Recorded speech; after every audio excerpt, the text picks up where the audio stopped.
अब हम बात करेंगे माइटोटिक फेज की। माइटोटिक फेज जो होता है उसके अंदर 4 फेज पाए जाते हैं, that is first is prophase, second metaphase and third anaphase and fourth is telophase. तो first of all we talk about prophase. जो पहला फेज होता है माइटोटिक फेज को, उसको हम बोलते हैं प्रोफेज। प्रोफेज को आगे हम दो में डिवाइड करते हैं, early prophase and late prophase. Starting of the prophase is known as the early prophase and the end of the prophase is known as the late prophase. जब बाद में जब प्रोफेज के एंड में जो पार्ट आता है उसको हम बोलते हैं लेट प्रोफेज। जो अर्ली प्रोफेज के अंदर जो सेंट्रियोल होते हैं वो अपने अपने पोल्स की तरफ मूव करना शुरू कर देते हैं, मतलब अपने रिस्पेक्टिव पोल्स की तरफ मूव करना शुरू कर देते हैं। जो सेंट्रियोल होते हैं वो डुप्लीकेट कब हुए थे? G1 फेज के अंदर। Now they are moving to their respective poles, that is ये वाला है वो इस पोल की तरफ मूव करना शुरू कर देगा और दूसरे वाला सेंट्रियोल दूसरे पोल्स के, और अल्टीमेटली लास्ट में जब हम लेट प्रोफेज की बात करेंगे तो एक दूसरे के अपोजिट आ जाएंगे।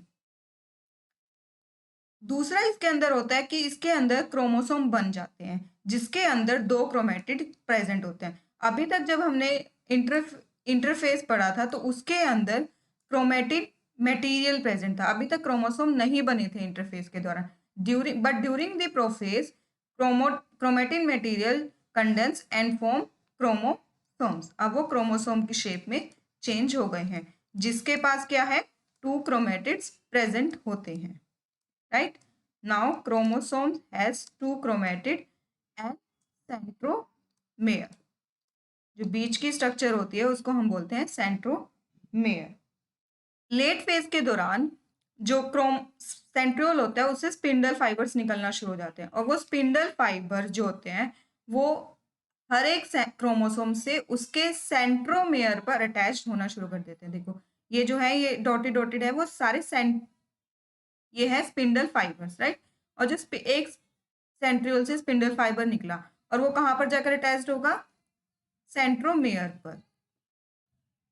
हमेशा स्पिंडल फाइबर्स क्रोमोसोम्स की आर्म्स पर प्रेजेंट ना होकर कहां पर प्रेजेंट होते हैं? सेंट्रोमेयर पर। कभी भी स्पिंडल फाइबर्स क्रोमेटिन से अटैच नहीं होंगे, मतलब यहाँ पर अटैच नहीं होंगे, हमेशा कहां पर अटैच होंगे? सेंट्रोमेयर पर अटैच होंगे, राइट।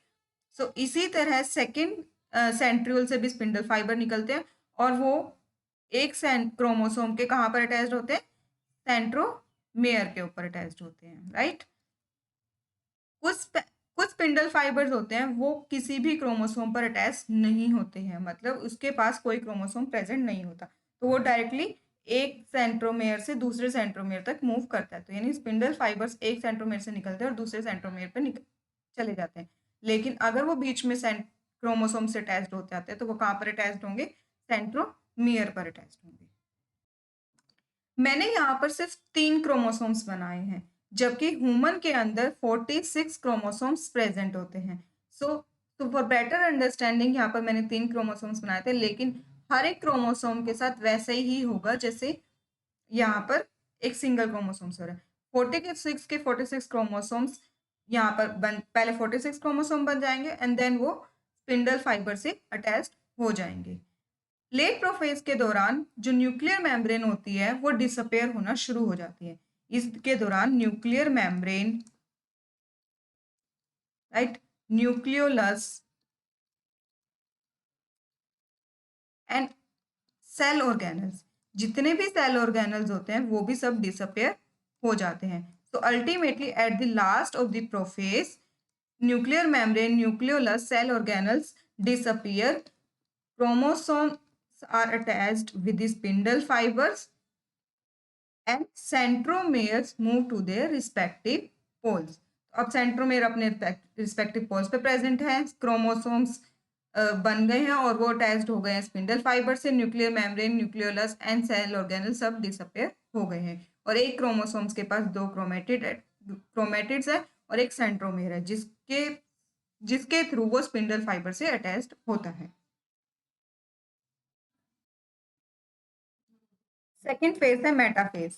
जो मेटाफेज होता है उसके अंदर जो क्रोमोसोम्स होते हैं वो अपने आप को इक्वेटोरियल प्लेट पर अरेंज कर लेते हैं। जितने भी क्रोमोसोम्स होते हैं 46 के 46 क्रोमोसोम्स, यहाँ पर सिर्फ 3 दिखाए गए हैं, लेकिन सारे क्रोमोसोम अपने आप को इक्वेटोरियल प्लेट पर अरेंज कर लेते हैं। This plane is known as equatorial plane.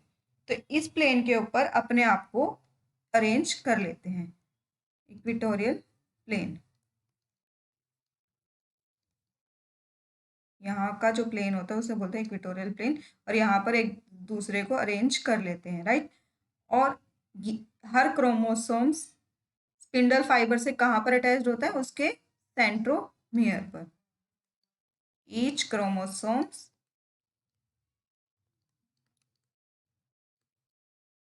Arranged at equatorial plate.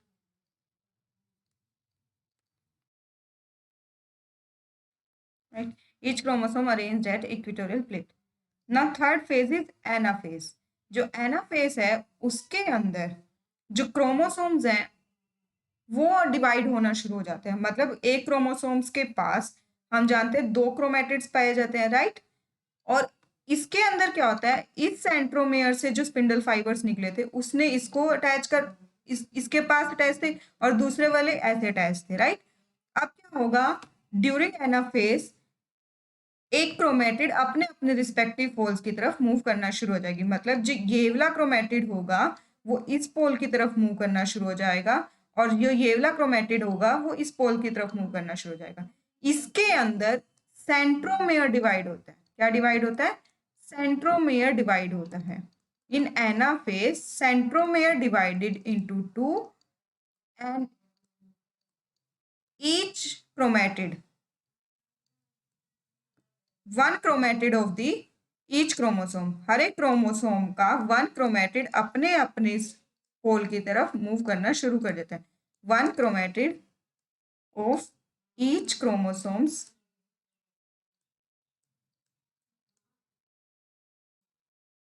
Move to their respective poles. अपने अपने रिस्पेक्टिव पोल्स की तरफ मूव करना शुरू कर देता है।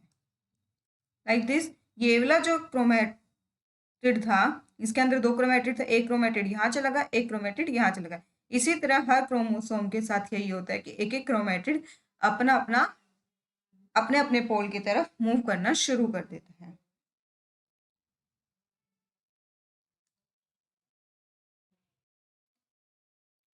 Now these chromatids is known as chromosomes.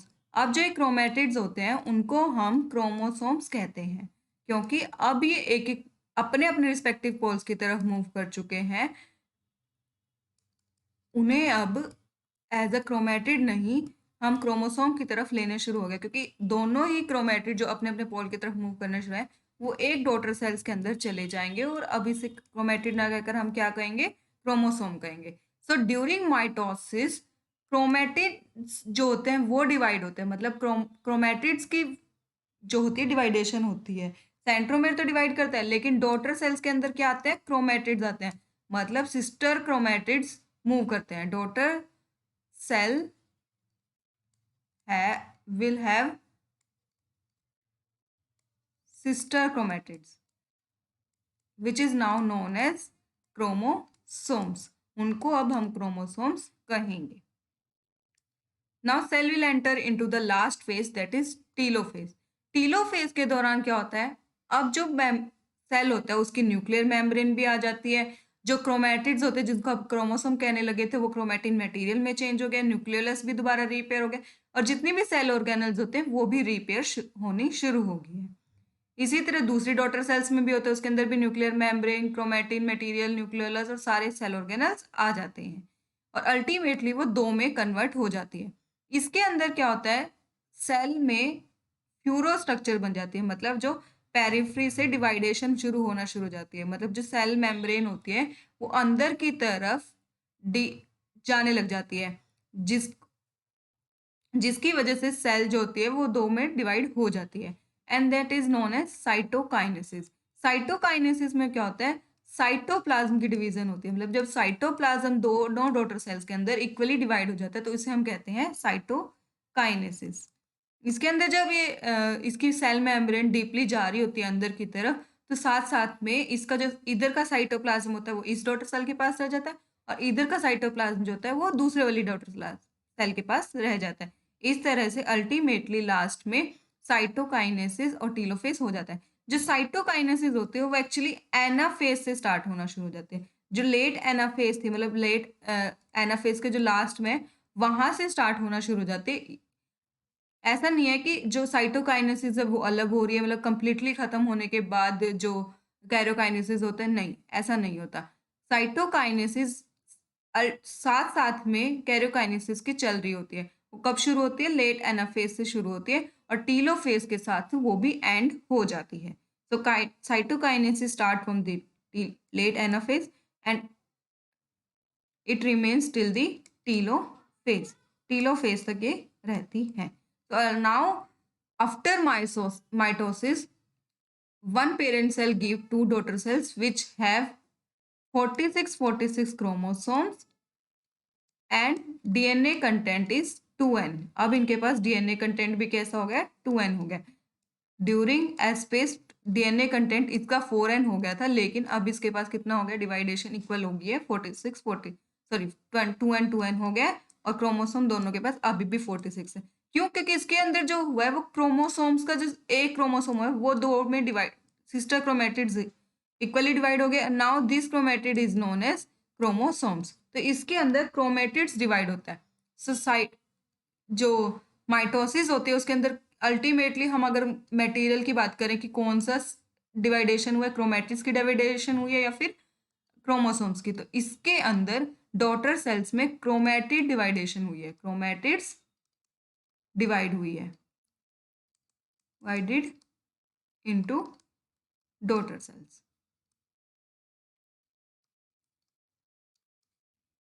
Right? If you like it, please like and share this video, subscribe the channel and press the bell icon to get notified for more videos. Thank you.